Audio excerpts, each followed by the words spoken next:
ज्यादा बरकत, ज्यादा बचत।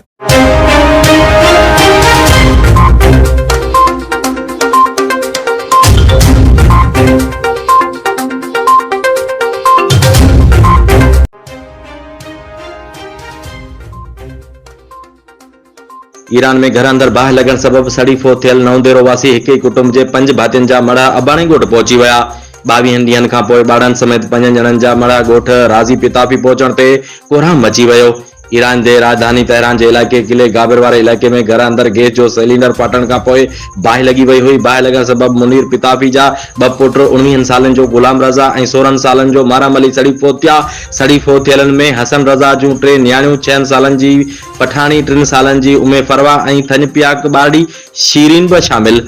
हिक ई कुटुंब जे 5 भातियुनि जा मड़ा पहुचण ते समूरे इलाइक़े में सोग पखिड़िजी वियो आहे।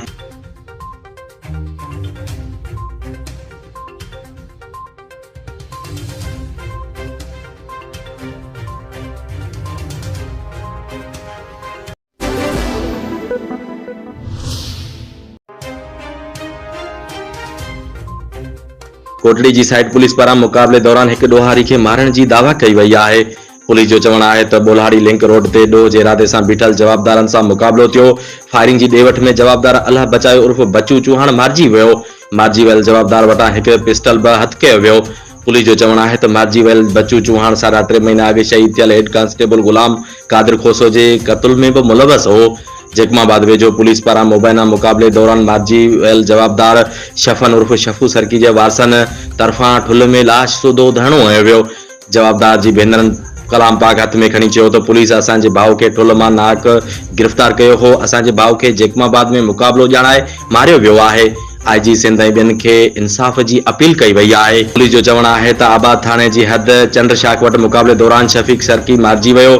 मारिजी वियल जवाबदार वटां फुर थियल मोटरसाइकिल, मोबाइल फोन ऐं पिस्टल बि हथ करण जी दावा।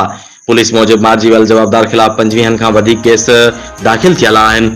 ॿिए पासे कराची में अज़ीज़ाबाद थाणे जी पुलिस पारां गुज़िरियल राति मुक़ाबले बाद गिरफ़्तार कयल जवाबदार पारां हिक बुज़ुर्ग शहरी जे क़त्ल समेत केतिरनि ई वारदातनि जो इंकशाफ थियो आहे। पुलिस जो चवणु आहे त जवाबदार अकरम उर्फ मुन्ना साथियुनि सां गॾिजी मोटरसाइकिलूं फुर करण बाद खुसदार जे हिक ख़रीदार खे विकिरो कंदो हो। जवाबदार कुझु ॾींहं अॻु तारिक रोड ते फुर दौरान मज़ामत ते हिक बुज़ुर्ग शहरी खे क़त्ल कयो हो। क़त्ल वारी वाक़िए जा CCTV फुटेज बि साम्हूं अची विया आहिनि।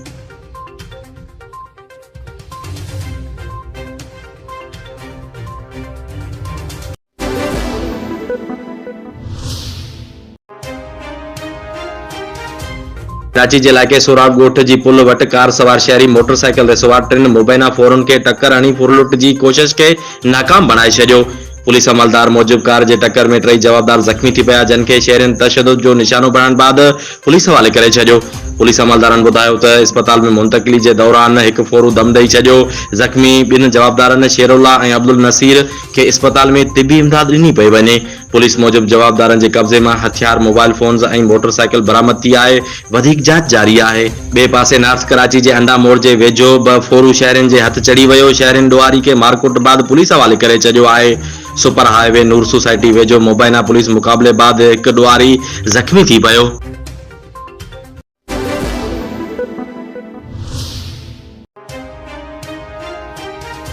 करमपुर वेझो गढ़ी तैगो में हथियार बंदन पुलिस एहलकार खे अगवा करे वरितो। पुलिस एहलकार ज़ुबैर शाह गढ़ी तैगो चौकी खां मोटरसाइकिल ते ॿी चौकी ॾांहुं वञी रहियो हो त हथियार बंदन खेसि अगवा करे वरितो आहे।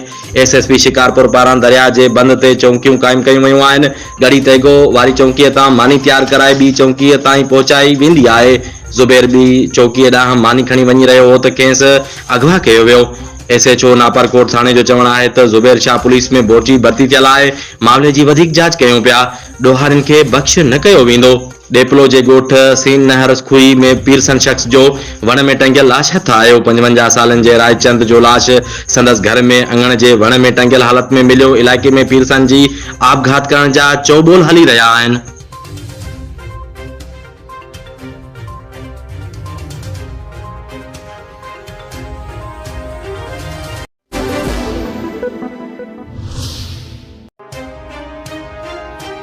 चीन ऐं पाकिस्तान जे अख़्तियारनि CPEC तहत सरगर्मियुनि ऐं ॿतरफ़ी वापार जी बहाली लाइ खंजरा पास राहदारी ॿीहर खोलण जा समूरा इंतज़ाम मुकमल करे वरिता आहिनि। जंहिंखां पोइ सीपेक मनसूबनि ऐं ॿतरफ़ी वापार में हिकु दफ़ो ॿीहर तेज़ी अची वेंदी।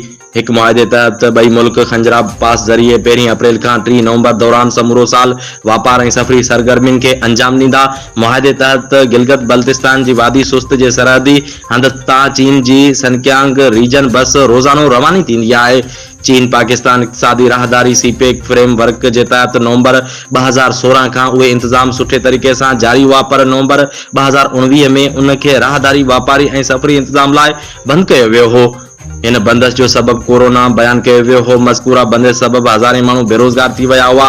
हिकु अंदाज़े मूजिबि 70% मक़ामी आबादी जो गुज़र सफ़र खंजराब पास जे रस्ते थींदड़ वापार ऐं आमदरफ़त जे सरगर्मियुनि ते आहे।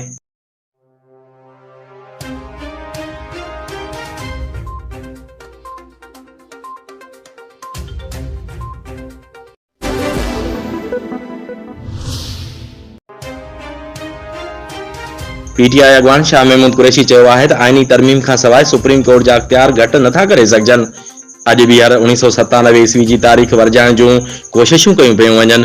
कराची में पार्टी अॻवाननि सां प्रेस कॉन्फ्रेंस कंदे हुन चयो त राणा सनाउल्ला काल्ह जजिस ते हमिलो करण जी कोशिश कई, जॾहिं त भुट्टो जे ॾोहिटे आइन ते हमिलो करण जो फ़ैसिलो कयो आहे।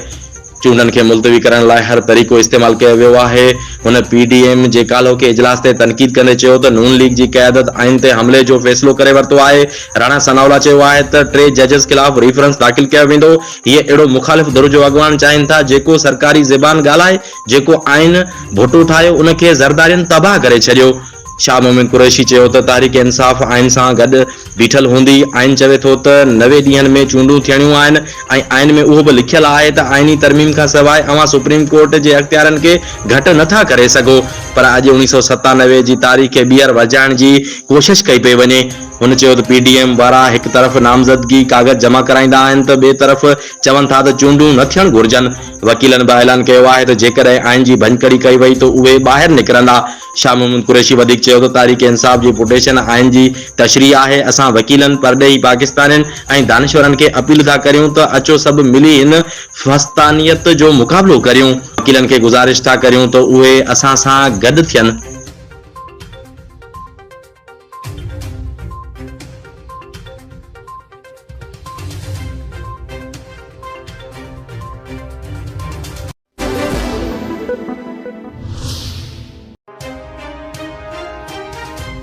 वज़ीर आज़म शहबाज शरीफ चयो आहे त मुल्क जी मौजूदा सूरत हाल दौरान तकड़ियूं चूंडियूं नथियूं कराए सघजनि। वज़ीर आज़म शहबाज शरीफ जी सदारत हेठि इजलास थियो, जंहिं में मुल्क जी मौजूदा सियासी ऐं आइनी सूरत हाल ते ॻाल्हियूं कयूं वयूं। इजलास में कानूनी माहिरनि, वफ़ाक़ी कानून वारे वज़ीर आज़म नज़ीर तारड़, मलिक अहमद खान ऐं मलिक मंसूर अवान बि शरीक थियो। उन मौक़े ते वज़ीर आज़म खे सुभाणे सुप्रीम कोर्ट में केस जी ॿुधणी जे हवाले सां ब्रीफिंग पिणु ॾिनी वई।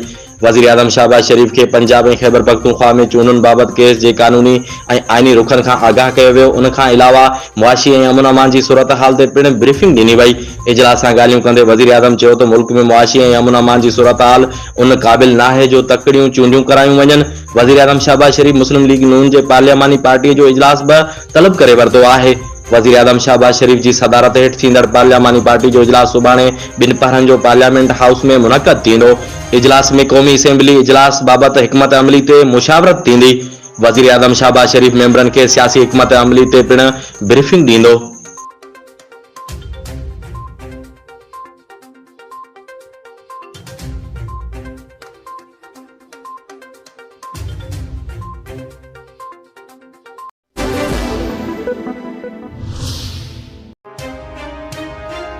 खैरपुर में ॻोठ वॾा सिमंग जे रहवासी पुलिस खाते जे वायरलेस ऑपरेटर रहमतुल्लाह पुट इमदाद हुसैन सिमंग जो भाइरनि जे ज़ियादतियुनि ख़िलाफ़ सहाफ़ियुनि अॻियां एहतिजाज। हुन दाहींदे चयो त मुंहिंजो भाउ नईम सिमंग ॾुहारी क़िस्म जो माण्हू आहे ऐं हूअ मौला बख़्श फुलपोटो जे क़त्ल में मुलविस आहे, जंहिं ख़िलाफ़ केस पिणु दाख़िल थियल आहे। आउं खेसि बार बार चवंदो रहियुसि त हूअ फरियादी धुर सां फ़ैसिलो करे, जंहिं ते हूअ मूं मथां ॾमची पियो आहे।